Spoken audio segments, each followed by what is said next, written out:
In this page, we're going to review intermolecular forces. We're going to talk about the three types, and then we're going to get into detail as to what causes them, and then we'll talk about how strong they are and what do we ultimately care to learn about them. So the first type is going to be London dispersion forces. They are the weakest of the three. So I have them arranged in strength order. Hydrogen bonds are the strongest. They're way stronger than everything else by about 1,000 times. And then dipole, and then London.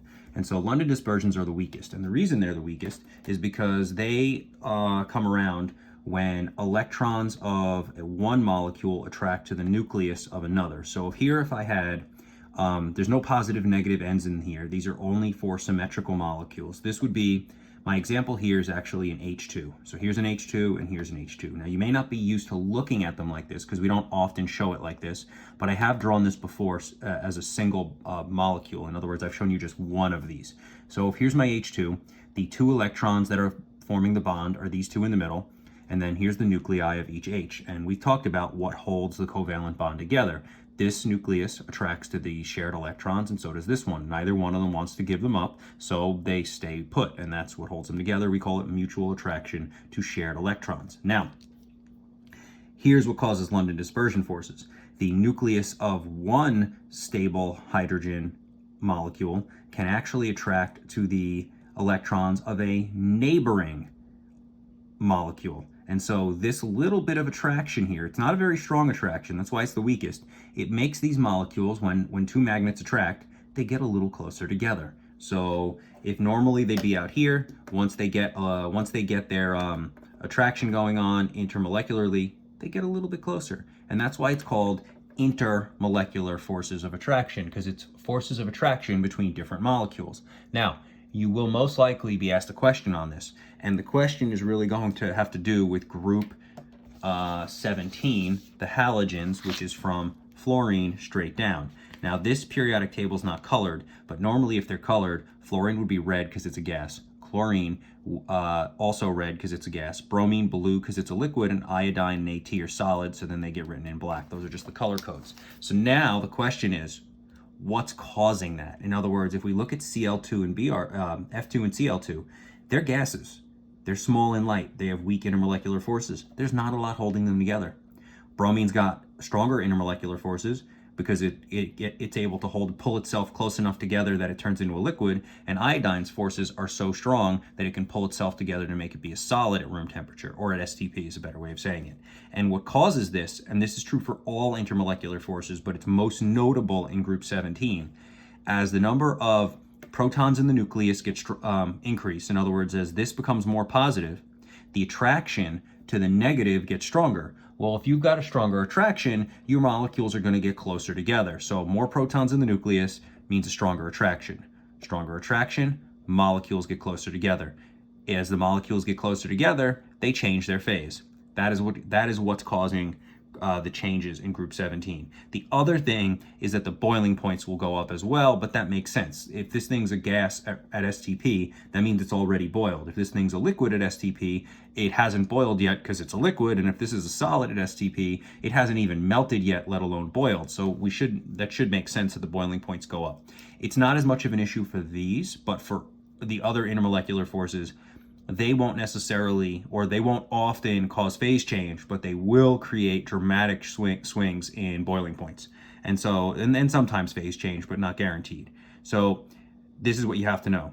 As the intermolecular forces get stronger, the phase can change and the boiling points directly go up directly, and depending on the strength of the intermolecular force, they can go up proportionally as well.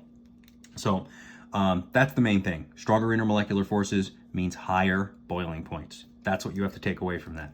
Now, dipole and hydrogen, if you notice, they look very similar. Like if you look at this model, I'm like, oh wow, this is H2S, this is H2O, oh, they're doing the same thing.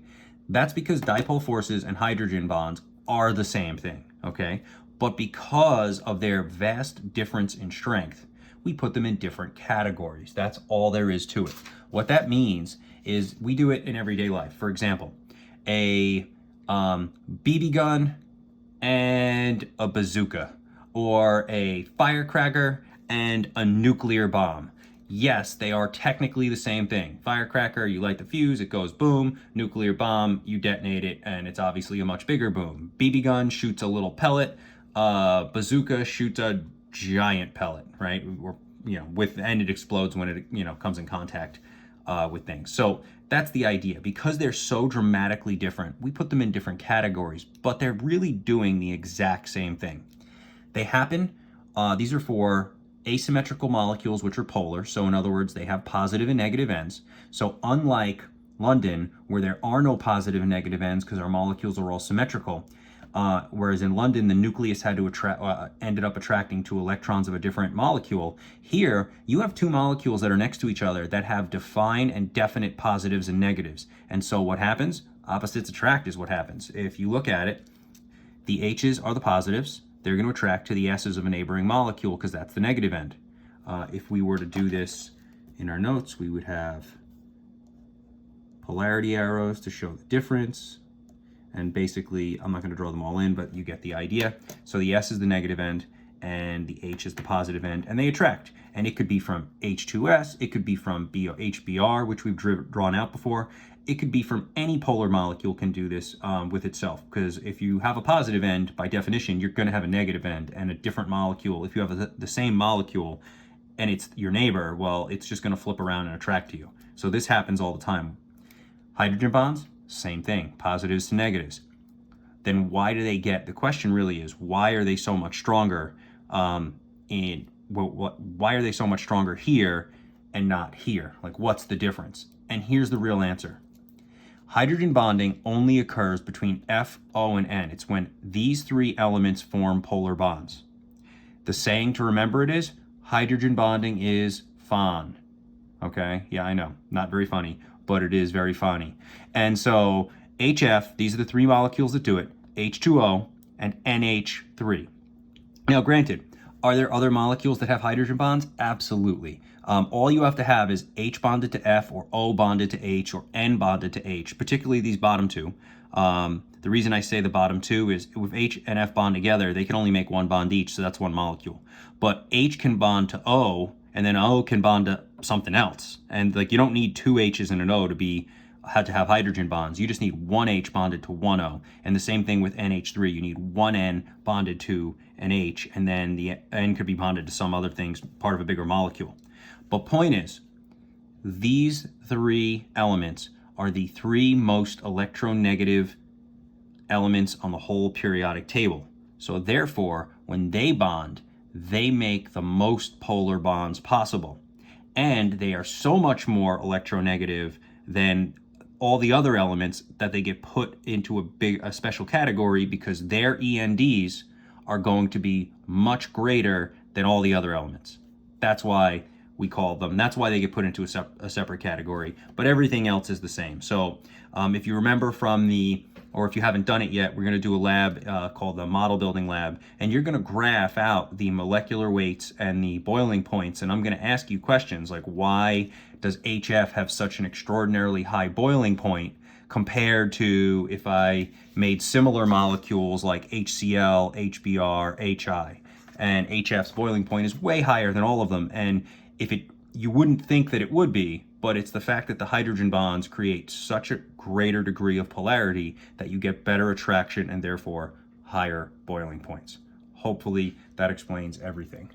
Today we're going to be discussing intermolecular forces, and specifically going over the difference between two very common mistakes that students make in regards to which molecules have which intermolecular force. So we know the saying, hydrogen bonding is FO and N. So it's H bonded to FO or N, right? Now, when we draw these out, so let's start. Carbon goes in the center. You should have plenty of practice drawing these.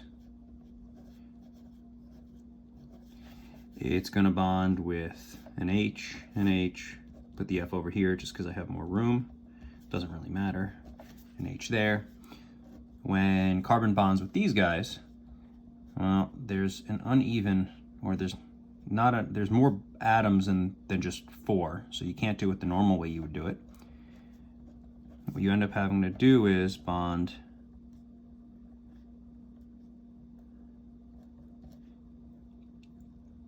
O to the oxygen to carbon, and then oxygen to the hydrogen. Now, if you bond the hydrogen straight or up or down, it's not gonna really matter.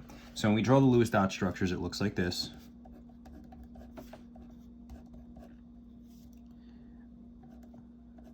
I guess I'll put F up now. Doesn't really make a difference.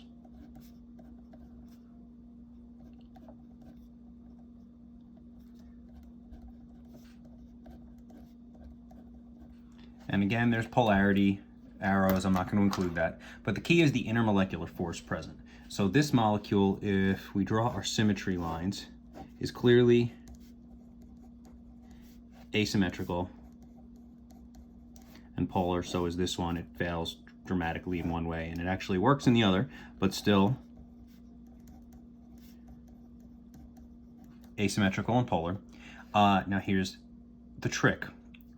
In order to have a hydrogen bond, you have to have F, O, or N bonded directly to the H. Since the F is not directly bonded to the H, this one is going to have dipole forces, and this one has the F, O, or N bonded directly to the H right here. So this is hydrogen bonds. Now, another common mistake. This bond right here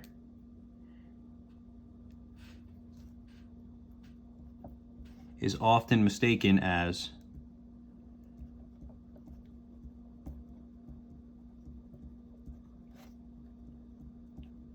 the hydrogen bond. It's just a polar covalent bond, as is the bond here. These aren't the actual intermolecular forces. You get an intermolecular force when this happens.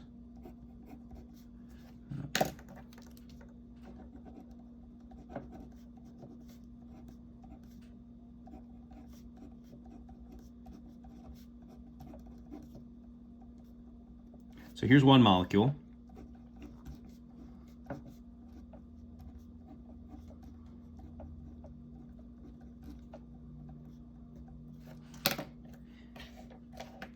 And when there are two next to each other, because again, one end is positive and one end is negative, you get an attraction between two different molecules. That attraction is the hydrogen bond. It's an intermolecular force. This is technically called an intramolecular molecular bond. So this is intramolecular between two different atoms of the same molecule, and this is intermolecular between two different atoms of different molecules, and that attraction is the intermolecular force. The same goes with dipole. If you had an example of two dipole, I'm going to draw a more simple example. HCl. Try to keep my color scheme the same. So there's one. Another HCl could do this.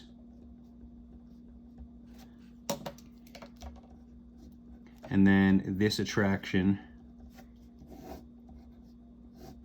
is called the dipole attraction. It's not the actual, the common mistake is to think that it's the bond itself inside the molecule. It's really the attraction to a different molecule. And that's all I wanted to go over for this video. I'll make sure you can see the whole thing first.